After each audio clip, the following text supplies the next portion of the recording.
एक बहुत ही common question है जो तब से पूछा जा रहा है जब से मैंने Rothschild exposed in Hindi part 1 post किया है। That was posted in December 2017, either in December 2017 or in January 2018. So since then this kind of question has come up a lot many times from different people in different form.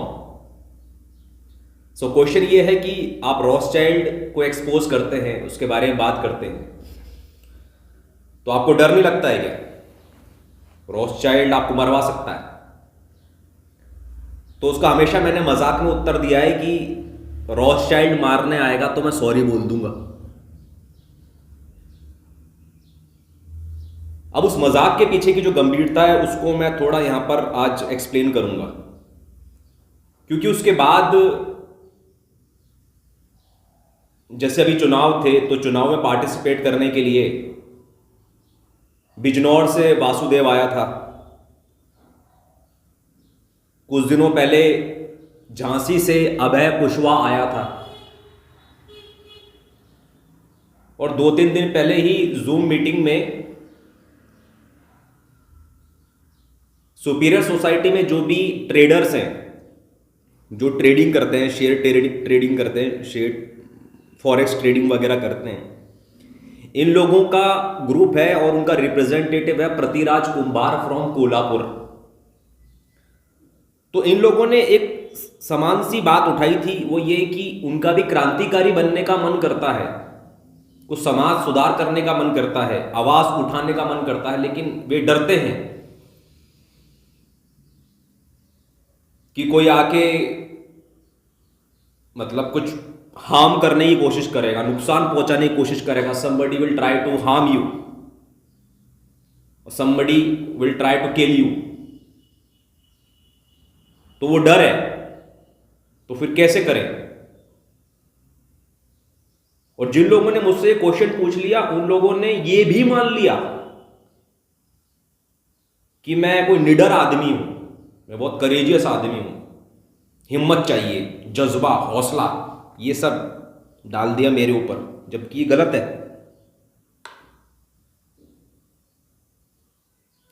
तो ये जो विषय है इस पर मैं बात करूंगा और इनके जो उत्तर है स्वयं ही मिल जाएंगे यदि हम 2-3 कॉन्सेप्ट को समझ लें। तो कॉन्सेप्ट यदि आपको समझने हैं तो आप इसको आगे सुने, अदरवाइज आपकी जिंदगी में कुछ बेहतर काम होगा तो उसको आप जाके कर सकते हैं। तो पहला आपको कॉन्सेप्ट समझना है कि फियर और डेंजर में फर्क होता है, वो क्या है, पहली बात ये आपको समझनी है।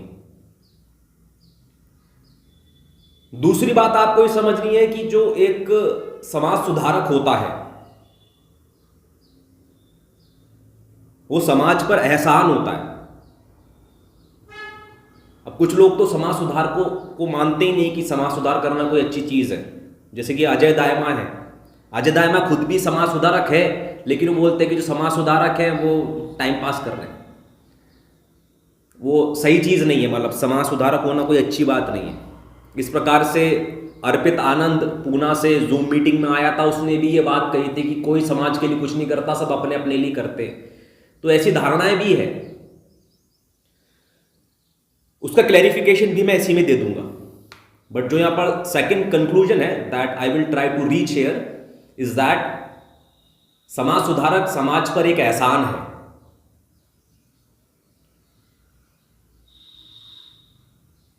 तो ये दो बातें अगर समझ ली जाएं तो उसमें इन सब चीजों का क्लैरिफिकेशन मिल जाएगा। तो पहली बात तो फियर और डेंजर वाली बात आपको समझनी है।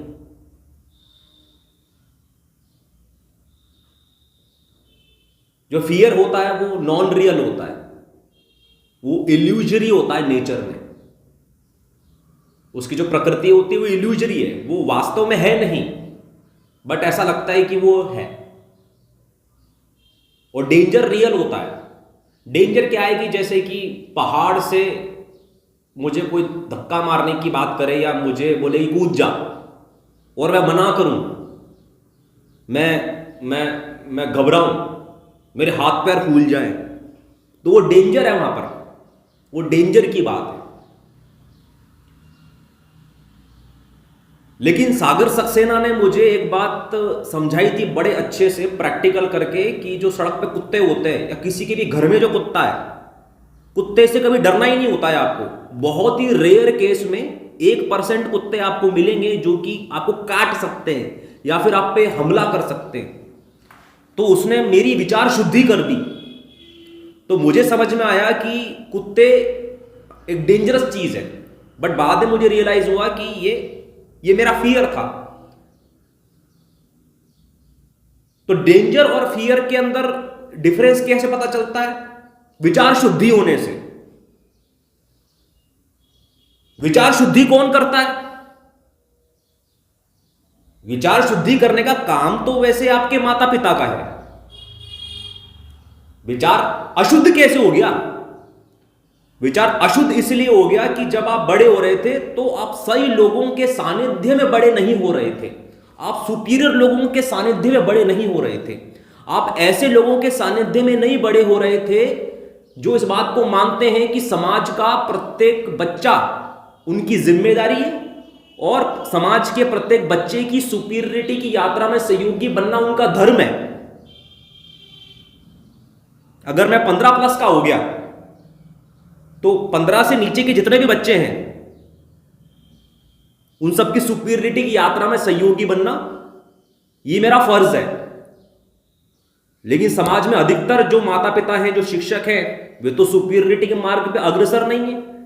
वे माता पिता इसलिए बन गए हैं क्योंकि बायोलॉजी ने प्रावधान दे रखा है, और शिक्षक इसलिए बन गए हैं क्योंकि सरकार ने प्रावधान दे रखा है बीएड करके आप पीटीईटी करके शिक्षक बन जाइए।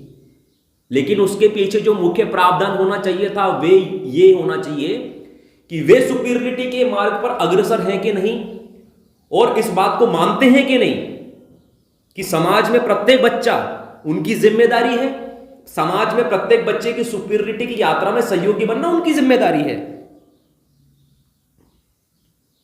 तो आपका जो परिवेश है, जो आपकी अपब्रिंगिंग है, वो ऐसे लोगों के बीच में नहीं हुई है जो आपकी सुपीरियरिटी की यात्रा में सहयोगी बने, इसलिए जो आपका विचार है वो अशुद्ध हो गया है। इसलिए आपको समझ में नहीं आता है कि कौन सा डेंजर है और कौन सा फियर है, और कौन सी चीज किसी सीमा तक फियर रहती है और उस सीमा के बाद वो डेंजर बन जाती है। डेंजर बन जाने की संभावना है।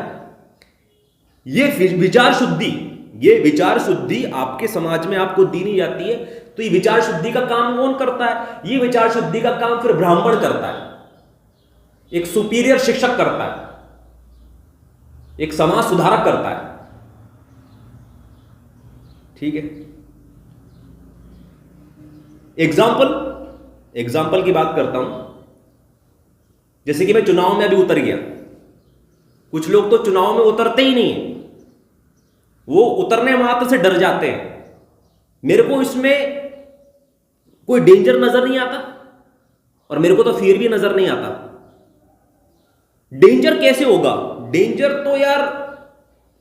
डेंजर तो आजमगढ़ का जो राहुल गोंद आया था ना, आजमगढ़ से राहुल गोंद चुनाव में आया था, उसने ये बात बताई थी कि हमारे यहां तो क्या है कि जो विधायक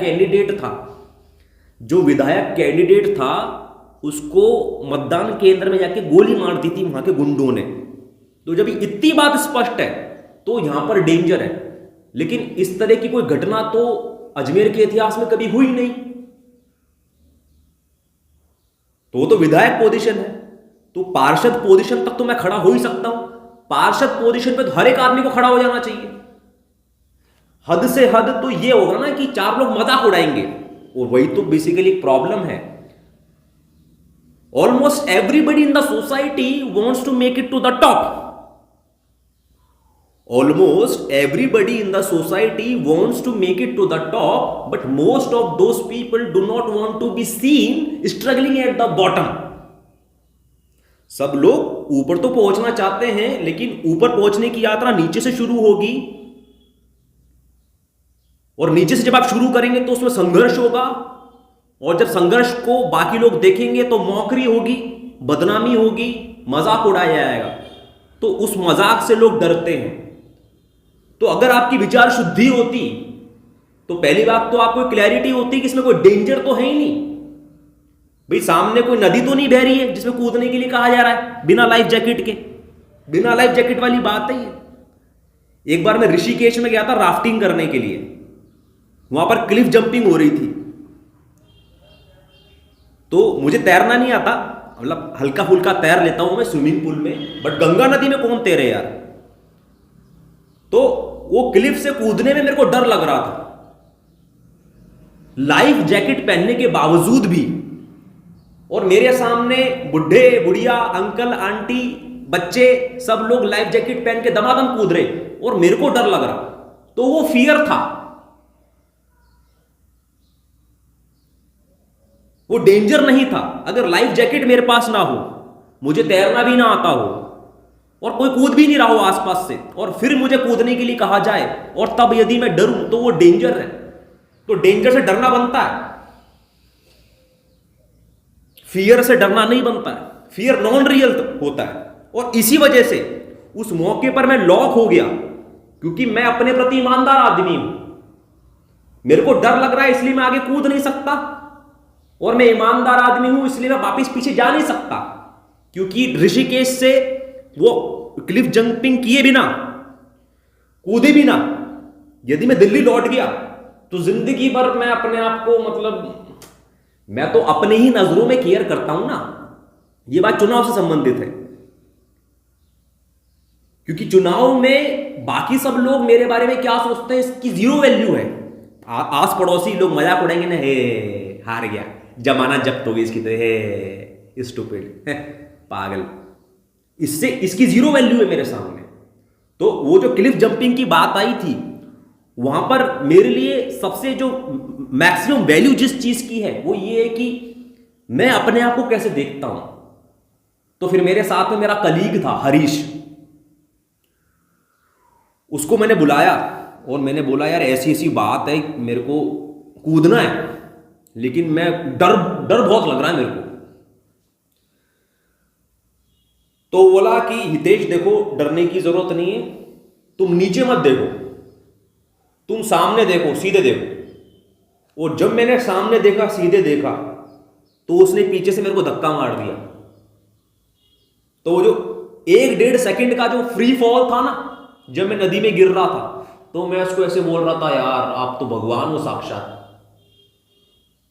मेरा फियर ब्रेक कर दिया आपने। फियर था वो, डेंजर ब्रेक नहीं किया इसमें कुछ, उसने फियर ब्रेक कर दिया। तो वो जो चुनाव में जो लोग डरते हैं ना, डर की बात चल रही है यहां पर, कि डर किस प्रकार से नॉन रियल होता है। इसमें नार्सिसिज्म का बड़ा महत्व है। भाई मेरी फैमिली, मेरे रिलेटिव्स, मेरे अड़ोसी, मेरे पड़ोसी, मेरे कलीग्स, मेरे आईआईटी बैचमेट्स, ये सब लोग मेरे बारे में क्या सोचते हैं, इनकी मेरे लिए जीरो वैल्यू है। इसीलिए मुझे फियर नहीं है, इसीलिए पीछे हटा नहीं। लेकिन यदि मुझे पता होता कि पार्षद कैंडिडेट के लिए यदि मैं खड़ा होऊंगा तो विपक्षी पार्टी आके मुझे गोली मार देगी, तो मैं कतई खड़ा नहीं होता। क्योंकि मेरे हिसाब से तो जीवन का सबसे बड़ा जो अधिकारी है वो हितेश चाक्य ही है। मेरे लिए अगर किसी की जान की सबसे ज्यादा महत्ता है तो वो हितेश चाक्य ही है, और मेरे को पता है कि इसमें जाने से मेरे को गोली लग सकती है, तो मैं कंटेस्ट ही नहीं करूंगा। तो यही है बेसिकली, जो जिस चीज से डरना होता है वो इस प्रकार की मौत से डरना होता है। हालांकि यमराज यदि आ जाए और वो बोले कि अब तो आपका टाइम हो गया और अब आपको चलना है, तो उसमें नानुकुर नहीं करनी है। एक असली जो सुपीरियर व्यक्ति होगा वो यमराज के आ जाने पर नानुकुर नहीं करेगा, क्योंकि वो यमराज ने जितना उसको टाइम दिया था जीने के लिए, उसने पूर्णता के साथ जिया है अपना जीवन। जितना संगीत उसके जीवन से उठ सकता था उसने उठाने का प्रयास किया है, गिवन द एक्सटर्नल सर्कमस्टांसेस।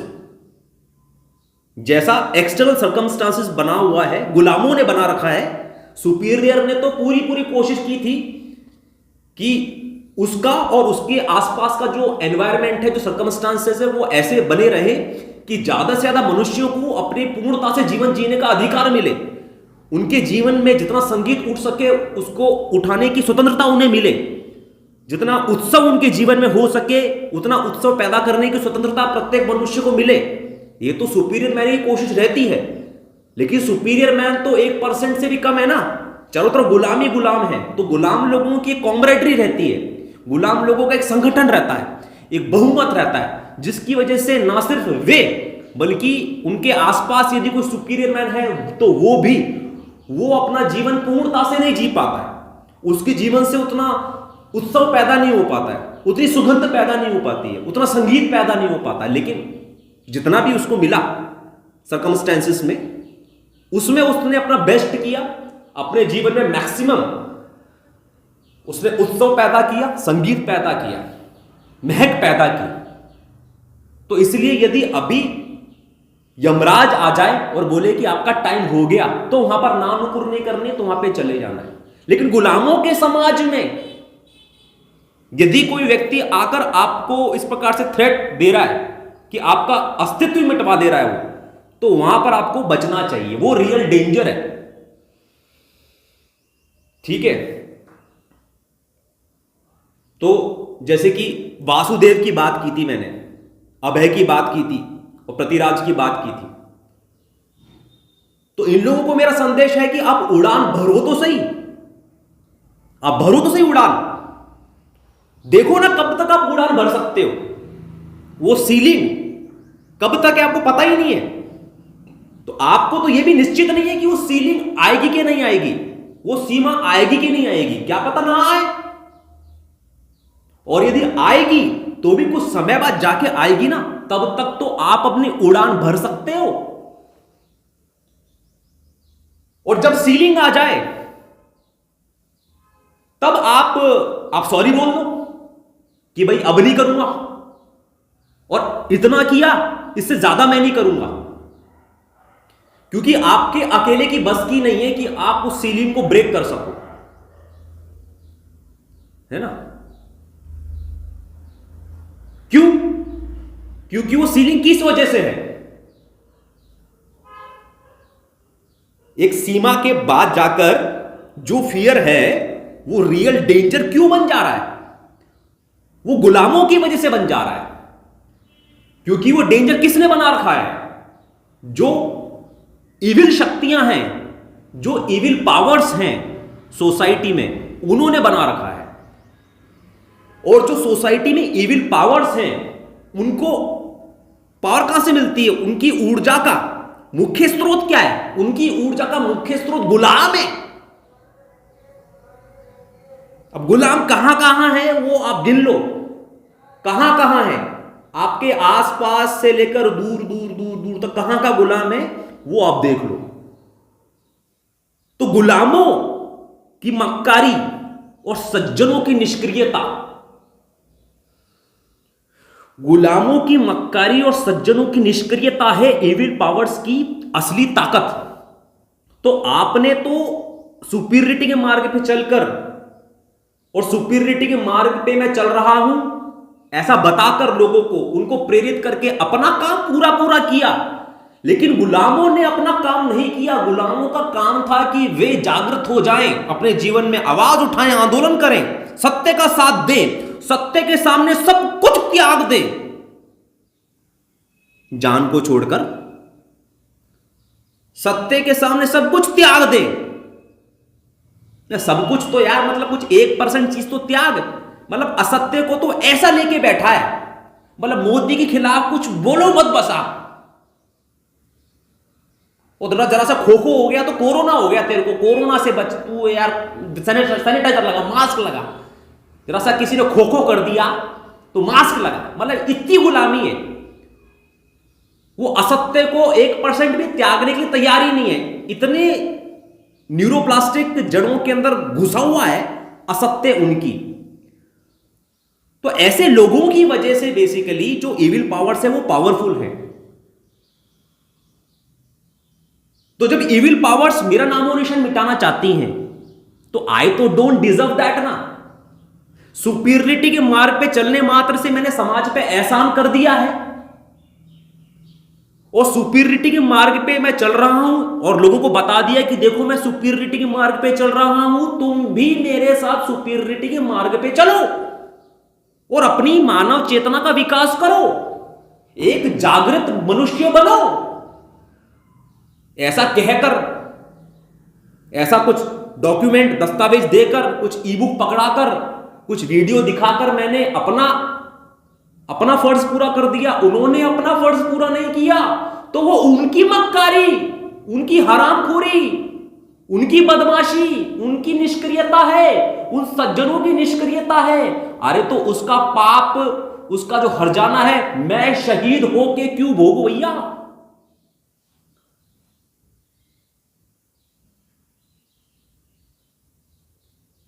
क्योंकि उनको सुपीरियरिटी के मार्ग पे चलने के लिए प्रेरित करना, समाज में क्रांतिकारी बनना, समाज में सुधारक बनना,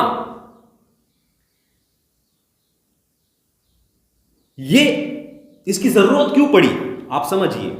जैसे कि एक समाज में 100 लोग हैं और प्रत्येक व्यक्ति की जो जिम्मेदारी है, जो उसका फर्ज है, जो कर्तव्य, बस वो इतना है, जितना भी कर्तव्य उसका है वो इतना है इक्वलेंटली कि 1 किलोग्राम उसे वजन उठाना है अपने जीवन में, 1 किलोग्राम मात्र। तो ये 99 के 99 ना इतने हरामखोर हैं, इतने गुलाम हैं, इतने निष्क्रिय हैं कि इनमें से 99 के 99 में कोई भी वो 1 किलो वजन उठाने के लिए तैयार नहीं है। तो उनमें से एक आदमी उठता है, राजीव दीक्षित उठता है, या भगत सिंह उठता है ना, या राहुल मेहता उठता है, या पवन शर्मा जूरी उठता है। वो बोला कि जो तुम लोग का 1-1 किलो का वजन था ना, जो तुम लोग नहीं उठा रहे हो, लेकिन मेरे अंदर करुणा है, मेरे अंदर कंपैशन है, मेरे से समाज की दुर्गति देखी नहीं जाती है, इसलिए मेरा और तुम सबका मिलाकर जो 100 किलो है वो 100 किलो को मैं उठाऊंगा, मैं चुनाव लड़ूंगा, मैं राइट टू रिकॉल मूवमेंट लेकर आऊंगा, मैं स्वदेशी आंदोलन चलाऊंगा, रॉथशाइल्ड के विरुद्ध मैं बात करूंगा, मानव चेतना विकास केंद्र की स्थापना मैं करूंगा, मैं राइट टू रिकॉल पार्टी स्थापित करूंगा, मैं ज्यादा से ज्यादा लोगों को बुलाऊंगा कि आओ तुम भी चुनाव लड़ो, पार्षद की चुनाव लड़ो, एमपी का चुनाव लड़ो, एमएलए का चुनाव लड़ो। मैं अलग से जमीन खरीदूंगा रत्नागिरी में, वहां पर मैं एक इको विलेज बनाने की कोशिश करूंगा। तो ये जो लोग हैं, ये वो एक आदमी है जो खुद का प्लस बाकी सब लोगों का जो 99 किलो है ना, ओवरऑल 100 किलो ऊपर उठा रहे हैं। तो ये 100 किलो ऊपर उठाकर बेसिकली वो समाज सुधारक बन रहा है। इसलिए मैं कह रहा हूं कि समाज सुधारक जो है ना, ये समाज पर एक एहसान है, क्योंकि जो वो कर रहा है ये उसका काम नहीं था, ये काम किसी का भी नहीं था, ये काम किसी का होना चाहिए भी नहीं। क्योंकि जैसे ही आपके गुलाम समाज ने ऐसा मान लिया कि भाई हम तो अपना 1-1 किलो नहीं उठाएंगे, ये एक आदमी है, इसको बोल दो ये उठाएगा सबका मिला के 100 किलो, वहां से बेसिकली वो जो आदमी ना वो खतरे में पड़ जाता है। एविल पावर्स के द्वारा उसका दमन किया जा सकता है, उसको हार्म किया जा सकता है, मारा जा सकता है या खरीदा जा सकता है। यदि वो बिक गया तो वो तो वन ऑफ देम बन जाएगा, और नहीं बिका तो उसको मार दिया जाएगा, वो शहीद हो जाएगा। ये शहीद क्यों हुआ? वो शहीद इसीलिए हुआ कि बाकी के जो 99 गुलाम थे उन्होंने अपना 1-1 किलो नहीं उठाया था। तो मरना तो बेसिकली ये 99 लोग डिजर्व करते हैं ना यार, वो थोड़ी ना डिजर्व करता है। वो तो ऑटोमेटिकली ऑलरेडी सुपीरियरिटी के रास्ते पे चल रहा था, तभी तो उसका जो चौथा चक्र है वो ऊर्जान्वित हुआ, उसके अंदर करुणा जागी। यार एक तो सुपीरियरिटी के मार्ग पे चल के वो चौथा चक्र जगा रहा है, उसके अंदर करुणा जाग रही है और समाज के लिए एहसान कर रहा है, समाज का विचार शुद्ध कर रहा है, और अब वो शहीद और हो जाए तो ये गलत बात है, ये भी गलत बात है। और हमारा कोई नेता आएगा, हमारा प्रतिनिधित्व करेगा, वो समाज सुधार करेगा, ये मान लेना भी एक गलत बात है। ये पूरा मॉडल ही गलत है कि हितेश शाक्य कुछ करेगा, राहुल मेहता कुछ करेगा, पवन शर्मा जूरी कुछ करेगा, राजीव दीक्षित कुछ करेगा। यह विचार ही गलत है, क्योंकि जैसे ही वो करने के लिए ऊपर उठेगा उसका सफाया किया जाएगा। सफाया क्यों किया जाएगा? समझ रहे ना, जो मॉडल है ये किस प्रकार से ये परपेचुअल है। मतलब गुलामों की संख्या ज्यादा, गुलामों की संख्या ज्यादा तो इविल पावर्स की ताकत मजबूत, इविल पावर्स की ताकत मजबूत तो उनके खिलाफ एक आदमी प्रतिनिधित्व करने खड़ा हुआ। इन लोगों की आशाएं बंधी। अब इस आदमी को या तो मारा गया या फिर खरीदा गया, और ये तो उसको मारा जाएगा ही या ये बिक जाएगा, क्योंकि ये लोग ताकतवर हैं। इनकी ताकत क्या, गुलाम है। तो ये सब एक दूसरे को फुलफिल कर रहे हैं, सारी कंडीशंस। तो राइट टू रिकॉल पार्टी से यदि कोई आदमी खड़ा होता है तो नीचे कमेंट में लोग गुलाम आ जाते हैं पूछने के लिए, इस बात की क्या गारंटी है कि ये आदमी वहां पर जाकर बदलेगा नहीं, ये बिकेगा नहीं।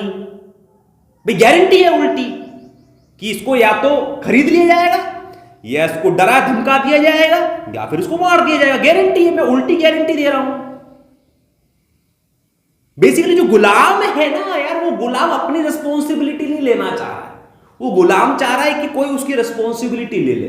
तो ऐसे नहीं होता ना यार, क्योंकि एक ह्यूमन बीइंग जो है ये डिवाइन का, नेचर का, यूनिवर्स का एक बहुत ही इंटेलिजेंट एक्सप्रेशन है। So that intelligent expression is not allowed to live a timid life, to live in suppression. वो एक ऐसा फूल है जिसको नहीं खिलना अलाउड नहीं है, लेकिन वो बोल रहा है कि नहीं मैं तो बंद ही रहूंगा। तो आप बंद रहोगे तो इविल पावर्स स्ट्रॉन्ग रहेंगी, और जो नेता होगा, जो नायक होगा, जो मसीहा होगा, उसको चोट पहुंचाई जाएगी।